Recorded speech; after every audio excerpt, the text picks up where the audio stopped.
Доброе утро, друзья! Хайрлы таң! Вас приветствует утренняя познавательная программа «Хайрлы таң» на телеканале «Білім және мәдениет». И мы ее ведущие Чингис Капин и Зара Есенаман. Сегодня мы приготовили для вас много интересного. Смотрите в программе. Новый шубат. Чудо-напиток из Южно-Казахстанской области. В рубрике «Сокровища искусств» знаменитый роман Джейн Остин «Гордость и предубеждение». Дайджест зарубежных новостей. Самое интересное и занимательное из-за рубежа. Подробный рассказ о кино на выходных на нашем канале. И встреча с гостем, актером Еркебуланом Даировым. Оставайтесь с нами. Сегодня, 10 июля, свой день рождения отмечает замечательный поэт, писатель, драматург, философ, литературный критик и переводчик Ауэсхан Кодар. Все знают, что Аусхана Абдирамановича отличает огромная сила воли, доброта, жизнерадостность, неповторимый заразительный смех, прирожденный юмор и острый ум. Наша программа от всей души поздравляет Ауэсхана Абдирамановича с днем рождения. Пожелаем ему новых книг, понимающих читателей и неиссякаемого творческого вдохновения. Сегодня у нас есть повод вспомнить еще одного славного сына казахского народа, потому что именно 10 июля 1992 года Дворцу спорта имени 50-летия октября в Алматы было присвоено имя известного казахского батыра, поэта, певца и композитора Балуана Шолака. Его настоящее имя Нурмагамбет Баймырзаулы. В молодости его прозвали Балуан Шолаком, беспалым борцом, так как он отличался большой силой и не имел пальцев правой руки, отморозил их в детстве. Балуан Шолак обладал незаурядной ловкостью, ему не было равных в любых соревнованиях. Он мог стоять на всем скаку на лошади, кружиться в седле, мог на ходу без поводьев опуститься на брюхо коню. Но главным увлечением джигита было пение, игра на домбре. Он пел песни Биржан и Ахана Сера, да так, что об этом рассказывали по всей степи. Конечно, в те времена новости распространялись не так быстро, как сейчас. И у нас есть очень хорошая новость из Южно-Казахстанской области. Шымкентские ученые продлили жизнь шубату. Полезный напиток теперь не обязательно хранить в холодильнике. Новый продукт не испортится в течение 3 месяцев. Ученые говорят, что остановили процесс брожения, не используя консервантов. И главное, Зара, это подтверждает Казахстанская академия питания. Да, новость прекрасная, а факт удивительный. Разработан по нашей технологии. Ученый Мусатила Туханов угощает всех шубатом. На дегустацию пригласили студентов, учителей, но отведать напиток в основном пришли люди науки. Им интересно узнать, какой он шубат с длительным сроком хранения. Мы практически никаких консервантов не используем. Вот который имеется химический реагент, мы его не используем, а совсем другая технология. То есть мы приостанавливаем процесс кисломороженого брожения, и все. Насчет этого они сохраняют свое качество. На изобретение автор проекта получил патент, но рассказывать о тонкостях технологий, которые продлевают жизнь кисломолочному продукту, не спешит. Годы ушли на ее разработку. Теперь пошел дальше. Это сухой шубат в таблетках, гранулах, порошке. В данное время не только актуальна, даже востребована, можно сказать. Потому что она до сих пор из сельхозпродуктов верблюжье молоко глубоко не перерабатывается. Она перерабатывается первично и потребляется населением. Эту лабораторию давно не украшают пробирки и баночки. Здесь настоящая производственная техника. На ней Мусатила Туханов и экспериментирует. Сейчас делает йогурт и сметану из верблюжьего молока. Нашей продукции полностью сохранили все нативные качества. То есть натуральный продукт, который имеется витамин С и другие витамины, и также микроэлементы и все прочее там. Свои изобретения ученый часто вывозит на научные выставки, но пока ни одного заинтересованного инвестора, чтобы пустить на поток. Помогло только государство. Выиграл грант в размере 10 миллионов тенге. Теперь будет сам выпускать продукцию на продажу.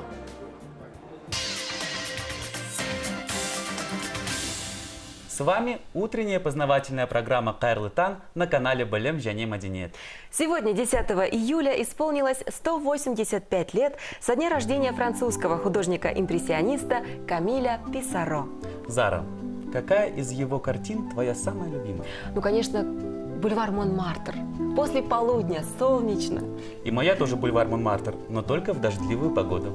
Камиля Писаро называют самым старшим из импрессионистов, одним из основателей этого направления в живописи. Мастера нового поколения часто прибегали к его помощи не только как художника, но и как к мудрому судье в решении личных и коллективных конфликтов. Визитная карточка мастера – воздушная манера передачи красок и форм. Искусствоведы отмечают, что начиная с 1866 года его палитра все более высветлялась. Он увлеченно учился писать воздушную среду, пронизанную солнечным светом. При этом работал шпателем, передавая ощущение формы большими светящимися мазками. В результате Писаро создал собственный твердый и уверенный художественный почерк. Это печально, но лишь после смерти Камиля Писаро его творчество получило заслуженную оценку. Только теперь его называют апостолом Писаро и основателем импрессионизма. Да, к сожалению, такова судьба многих художников. Слава и признание приходят к ним спустя многие десятилетия. Зара, а я предлагаю от шедевров живописи перейти к шедеврам литературного творчества, потому что сейчас продолжит нашу программу рубрика «Сокровища искусств». Передаем слово Галие Нурахуновой. Доброе утро! Доброе утро! Этот роман давно стал классикой мировой литературы, но в отличие от многих других классических произведений, которые многие читатели просто проходят в школе, чтобы потом о них не вспоминать, этот роман не просто знают, его любят, читают и перечитывают. Бесспорный шедевр западной литературы XIX века – роман «Гордость и предубеждение». Сегодня в рубрике «Сокровища искусств». Писать Джейн Остин начала очень рано, в 15 лет. Первый ее несерьезный роман назывался «Любовь и дружба» и пародировал весьма модные в то время сентиментальные романы. Черты пародийности, насмешливости, ирония навсегда останутся в творческом арсенале писательницы. Она не стремится заработать литературным трудом, живет на средства, выделяемые ей братьями, у нее нет своего дома и даже своей комнаты, и романы ее выходят в свет далеко не сразу, но Джейн Остин, ведя размеренную провинциальную жизнь, не опускает рук, годами оттачивает стиль своих произведений, спокойно дописывает и переписывает их, как будто точно знает о своем высоком месте в английской и мировой литературе. Роман «Гордость и предубеждение», самый, пожалуй, знаменитый из всех произведений Джейн, в первоначальном варианте назывался «Первые впечатления». Роман написан был еще в конце 90-х годов, если быть более точной, в 96-97 годах, а напечатан только в 1813 году. Дело в том, что его не принимали в печать. Более того, она всякий раз пыталась дорабатывать, улучшать содержание этого романа, а название само было подсказано ей романом Бёрни «Цицилия», и там один из персонажей резюмирует мораль. Вся эта грустная история есть результат гордости и предубеждения. Роман «Гордость и предубеждение» 15 лет пролежал в ящике письменного стола писательницы. Ведь первый издатель отверг его со словами «скучный и незначительный». И только благодаря успеху следующего детища Джейн Остин, роману «Разум и чувства», у него появился шанс выйти в свет. Перед публикацией писательница тщательно отредактировала свой роман, и сегодня он считается непревзойденным образчиком стиля, сдержанного остроумия, точных и исчерпывающих формулировок. В романах Джейн Остин, это, видимо, самое главное, нет места иллюзиям. Нет места иллюзиям, нет слащавости. Автор прекрасно отдает себе отчет в знании жизненных реалий. Она знает об этих реалиях, и она наблюдает за ними. Более того, она их анализирует, причем так тонко, как это, может быть, только делает иногда женщина, умная, одаренная, незаурядная женщина. На сегодня роман «Гордость и предубеждение» является одной из самых любимых англичанами книг. В 2003 году он занял вторую строчку в списке 200 лучших книг по версии BBC. Роман часто экранизировали, однако лучшими его киновоплощениями считаются 6-серийный мини-сериал 1995 года с Колином Фёртом в роли мистера Дарси и фильм 2005 года с Кирой Найтли в роли Элизабет Беннет. Издатели во всем мире отмечают, что книги Джейн Остин невероятно хорошо продаются. По популярности она стоит в одном ряду с Шекспиром и Диккенсом. Надо сказать, что роман и фильмы, снятые по его сюжету, пользуются популярностью во всех странах мира.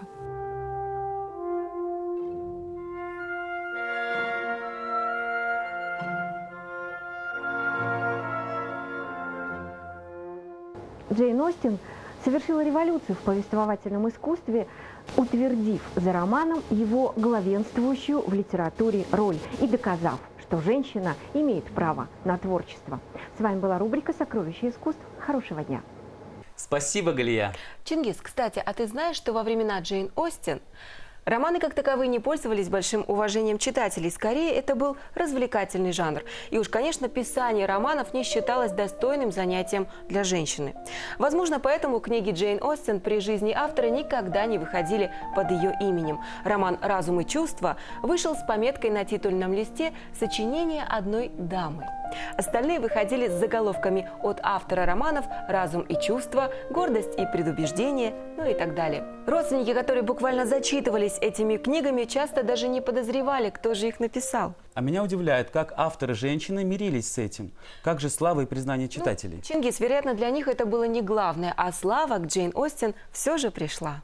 Кстати, о славе и признании. Отличная новость международного конкурса пианистов имени Вана Клиберна, который прошел в США.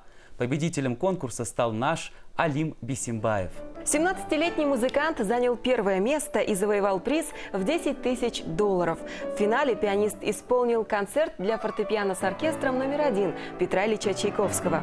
Его манера исполнения, полное изящество и пламенной страсти ошеломила международное жюри, отмечает американское издание.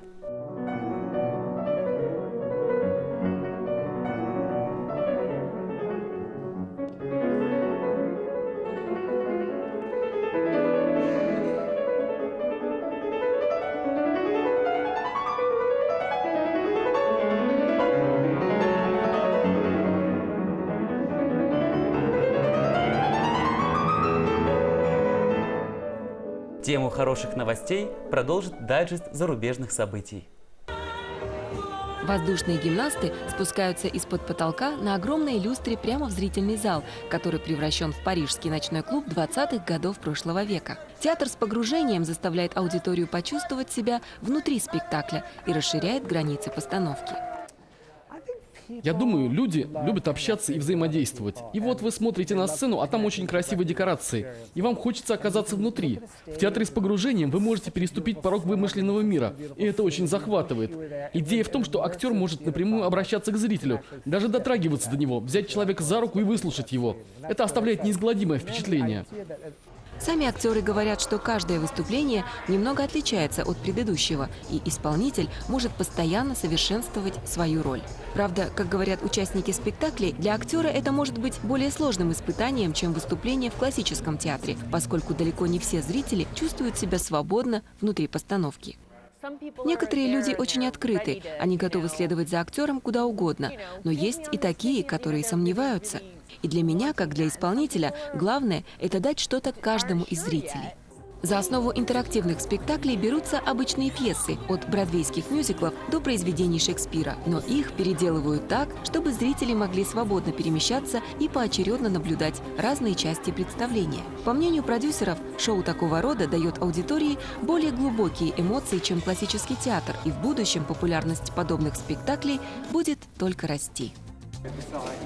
О том, что Гарри Поттер появится на театральных подмостках, объявила сама его создательница. Писательница Джоан Роулинг сообщила в своем блоге, что новый спектакль будет называться «Проклятый ребенок» и что его премьера состоится в следующем 2016 году. Показы пройдут в лондонском Palace Theatre. О сюжете неизвестно пока практически ничего. Долгое время циркулировали слухи, что это приквел, повествующий о раннем, полном тягот детстве волшебника. Однако Джоан Роулинг заверила, что это не так. В основу сценария ляжет некая новая повесть. О чем она, пока секрет. Эксперты говорят, что появление воспитанника Хогвартса на сцене произведет магический эффект в плане кассовых сборов и прогнозируют огромный наплыв зрителей. Книги о Гарри Поттере – одни из самых популярных в мире. Продано уже 450 миллионов копий. Нынешнее объявление о будущей театральной постановке, кстати, символично. Роулинг сделала его в день рождения саги. Ровно 18 лет назад на британских прилавках появилась первая книга о Гарри Поттере.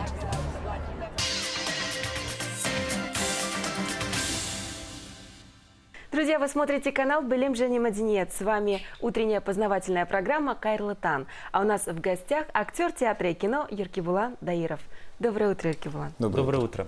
В июне завершил свою работу Московский международный фестиваль, где вас назвали лучшим актером за роль в фильме Жасулана Пашанова «Шлагбаум». Наши искренние поздравления. Да, мы поздравляем вас. Спасибо. Наверное, это была первая победа такого масштаба. Да.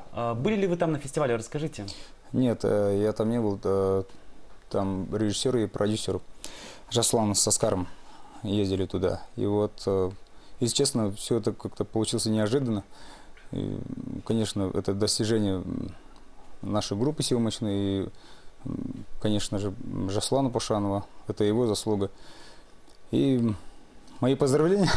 Расскажите, пожалуйста, как вы подошли к прочтению своего образа? У каждого парня, который приезжает в город, в большой город, с аула, да, вот, обязательно случаются такие проблемы с деньгами. И вот тот человек, Раван, которого я играю, то есть играл, он такой парень, чистый парень, он хочет добиться чего-то в жизни. У него растет братишка, и как-то вот постоянно у него как-то что-то не получается. И в конце случается так, что его убивают. Самое первое правило кино – это лучше жить, чем играть. Мы старались, Жасулан, там жить, что-то творить. Каков Жасулан Пашанов как режиссер? Он всегда добивается того, к чему он стремился. И у него это получается. Он, как можно сказать, он креативный режиссер, дает полную свободу актеру. И вот, пожалуйста, вот результат. Да, мы друзья и так далее, но когда он предложил мне вот эту роль, если честно, сценарий был очень интересный. До этого я просто мечтал о таких ролях. Надеешься на своего отца? А при чем тут мой отец? Что если не закроешь семестр, я тебя не допущу на экзамен. Печально. Сен суреттен хабарың бар ғой, қолың екеуің бар. Соны ары қарата қуала керек. Диплом болмаса ешқандай жерге жұмыс қылмайды. Жүресің мен мысалы. Не анда жоқ, не мында жоқ. Күзеттен. Я не хочу, чтобы завтра все говорили, что я поднялся за счет отца. Я хочу подальше свалить от него, поступить на свой грант, и это будет моя победа. И я докажу, что я сделаю сам себя. Мен құрамада орнасам, қанша ақша берді дейді. Ну, вали отсюда! Қанша төледі саған? Не, ақша бердің ба не? Ақша бердің ба не? Қанша берді мен саған? На своей жизни ничего сам не добился. Единственное, что я хотел сделать, это поехать и поступить в университет. Сам!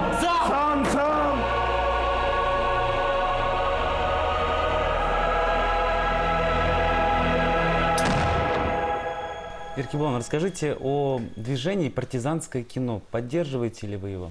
Конечно.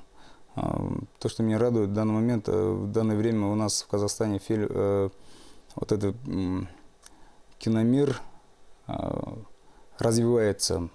И оно должно развиваться любым путем. И вот результат, пожалуйста, безбюджетное кино, но он доказал всем, как казахи умеют снимать кино. С какими актерами вы также работали на площадке фильма «Шлагбаум»? Там был моим партнером братишка маленький. Как интересно. Да. Родной? Нет, по фильму. А кто исполнял роль братишки? Сроднились ли вы после съемок? Конечно. Его зовут Азат, он учится в 7 классе. Маленький такой шустрый, талантливый пацан.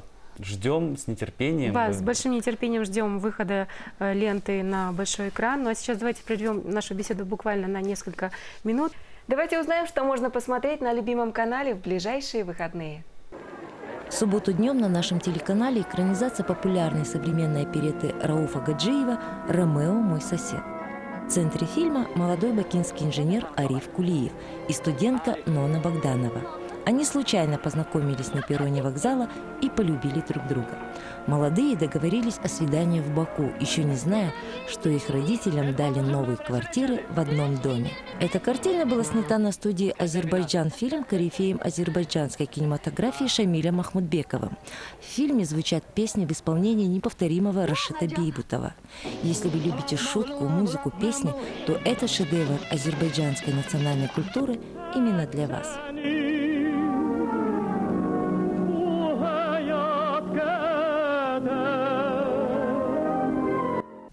Субботний вечер на канале продолжит фильм-мюзикл «Принцесса цирка». Здесь как ласточки летают над Джангаром 100 колец. Шпагу фокусник глотает, словно сладкий леденец. Легкая и красивая оперетта, снятая известным российским режиссером Светланой Дружининой, расскажет о таинственном мистере Икс, его цирковой актерской судьбе и его настоящей любви. Снова туда, где море огней, снова туда с тоскою моей. Вы увидите блестящий дуэт Натальи Белохвостиковой и Игоря Кеблушек, потрясающую игру Людмилы Касаткиной, Владимира Басова, Александра Шервинта, Николая Трофимова и других. Надо сказать, что исполнитель главной роли мистера Икс Игорь Кеблушек, несмотря на то, что он не профессиональный актер, блестяще справился со своей ролью, а его потрясающая внешность пленила не одно женское сердце. «Принцесса цирка» – музыкальная комедия, от которой у вас останутся только хорошие и позитивные эмоции. В воскресный вечер предлагаем вам посмотреть автобиографическую ленту «Неизвестная Мэрилин». Эта документальная лента раскрывает образ Мэрилин Монро с новой, неизвестной широкой публике стороны. Самый большой плюс данного фильма состоит в том, что он основан на личном дневнике Мэрилин и по мемуарам других людей. В этой ленте можно увидеть очень много раритетных видеозаписей, фотографий с ее первыми учителями, которые оказали на нее огромное влияние. И через минуту в мой кабинет вошла самая красивая девушка, какую я себе только мог представить. Золотистые волосы, маленькое розовое платье, ей было тогда 22. Я спросил, какая у вас цель? Она ответила, стать звездой. Это история о настоящей легенде, которая в свое время была настоящим секс-символом Америки. Фильм, безусловно, достоин внимания как поклонникам Мэрилин, так и людям, которые еще не знакомы с ее жизнью и творчеством.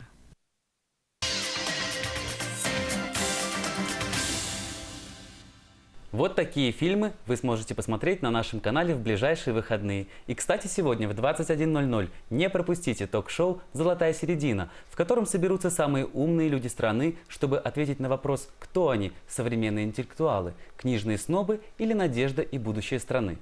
А мы продолжаем разговор с актером театра и кино Еркебуланом Даировым. Еркебулан, в фильме о Бауыржане Момышулы вы сыграли главную роль. Расскажите подробнее, как проходили съемки? Бауыржан Момышула – это очень-очень серьезный проект, и образ исторический, не то что исторический.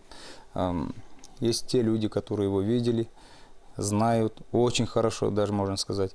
Когда мы поехали в Белоруссию, ну, там атмосфера была такая военная. Прям чувствуется, что земля пропитана кровью тех людей, которые в то время воевали и отдали жизнь за нашу свободу.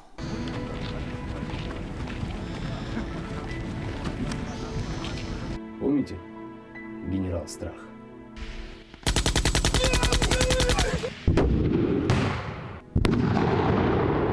Расстрелять! Как труса и дезертира. Мне было очень интересно работать с актерами, которые работала в этой картине. Ашанин Виктор, Саят Исимбаев, Асель Сагатова.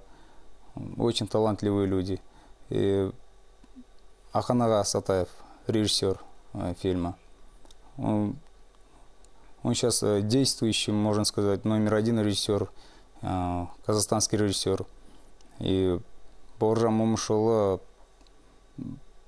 ну, знаете, этот фильм, я думаю, что будет жить, оно войдет в историю, так как это наш герой, не только герой, он и писатель, он и философ, он очень одаренный человек, можно сказать, настоящий казахский батыр. И его кровь течет в жилах у каждого казаха. Я очень горд. Конечно, Наверняка, разумеется. да, было большой ответственностью играть этого человека, эту легендарную личность. Если честно, я боялся. Очень-очень боялся. Думал, что народ скажет: не, Бауыржан не был таким. Ну, что за пацан тут бегает туда-сюда? Нет, слава Аллаху, мне кажется, фильм получился. Я обратила внимание, что из фильма в фильм вам доверяют образы таких цельных, сложных, противоречивых натур. Каковы ваши любимые роли из тех, вот, которые вы уже сыграли? Комедия. Комедии все-таки? Да. Мне нравится больше играть комедию, если честно, да. Я в театре был просто как рыба в воде. И, ну, вот таких в больших проектах меня постоянно зовут на пробу вот на таких ролей именно. Драматические, да? Да, драматические, да. Недавно завершились съемки фильма «Дорога к матери» режиссера Акана Сатаева. Очень интересно узнать подробности. Мы знаем, что вы приняли участие в съемках этой ленты. Да. Ну, этот фильм тоже исторический фильм. Я там играю отца, главного героя. Эпизодический роль, ну, такой хороший, такой тяжелый образ, можно сказать. Ну, как вышел образ, не знаю. Зрители потом оценят, наверное. Посмотрим. А так, фильм такой масштабный проект. Я очень рад, что у нас снимаются такие масштабные проекты. И хотелось бы, чтобы это продолжалось. Еркебулан, есть ли у вас роль мечта в театре, в кино? Конечно. В театре, ну, можно сказать, я мечтаю играть Ахан Сера. А чем вас привлекает этот образ? Ахан Сера — это казахский Гамлет. В нем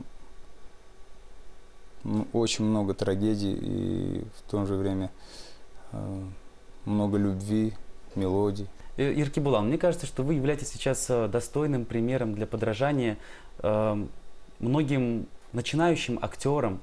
Подскажите, как нужно работать, сколько нужно работать и что нужно делать для того, чтобы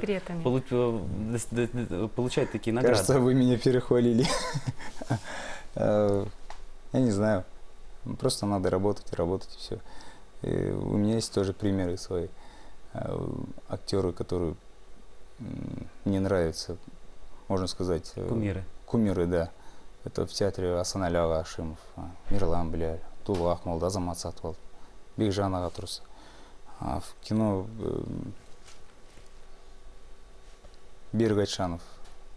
Он мой коллега, и постоянно я у него спрашиваю советы, как можно работать вот этим образом, как можно, что, где, когда. Он постоянно мне объясняет, учит тому, что он знает, сам знает.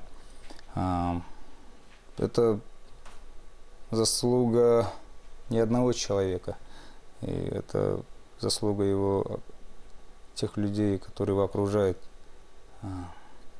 И мне кажется, просто надо любить свою профессию, все. Надо любить, без оглядки, надо работать, надо мечтать, самое главное. Надо уметь мечтать. Если честно, я вообще не думал, что эта статуэтка окажется у меня. Мы с Жасланом говорили об этом.